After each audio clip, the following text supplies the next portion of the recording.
Sunod-sunod nga pagtayo nga sa yuta o linog nga nabatyagan na karong bag-o lang na trace tungod sa paglihok sa fault system dito sa Eastern Visayas. Samtang halapan nga earthquake drill himon agig preparasyon kung may susamang hitabo.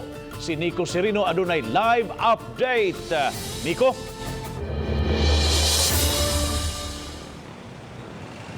Yes, Bob, pagtayog sa Philippine Fault System ang gitumbok nga hinungdan nini mga nasinati nga linog sa Kabisayan karong bag-o lakip na dinhi sa Metro Cebu.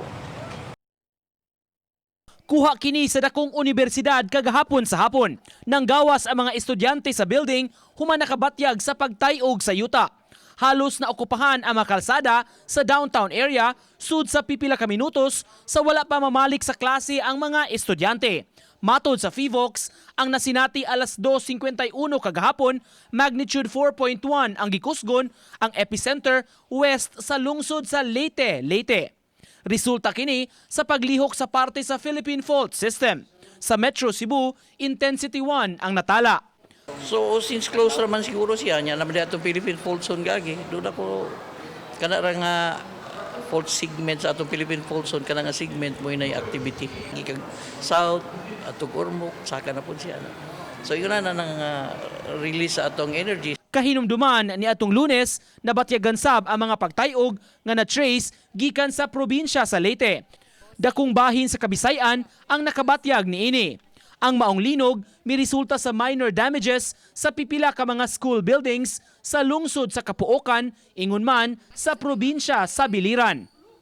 Samtang sa Mandaue City karong adlaw, nagmeeting ang lain-laing mga ahensya agi og preparasyon sa halapad nga nationwide earthquake drill. Himuon kini karong Marso 12 sa hapon sa Sports Complex. Pilot site ang Mandaue sa maong kalihukan nga gitinguha nga masukod ang kaandam sa katawhan. Gilatid na ang mga evacuation area ug mga rescue capabilities nga gamiton sa kalihukan. Gihangyo na mo ning dapat ato gining seryoso sa ato sarili para maanad ta kung sa ato mga reaction job ring.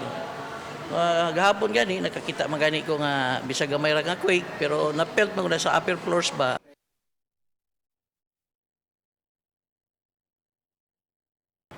Quarterly, Bob, ang pagpahigayon ni earthquake drill ug ipanghinaot sa mga otoridad nga seryosohon gyud kini sa tanan tungod kay importante kaayo ang kaalam o katakos nga makuha niini pag nga pangandam kung ugaling doon na may moigo nga emerhensiya dinhi sa ato, Bob. Thank you so much, Nico Serino, sa imong live report.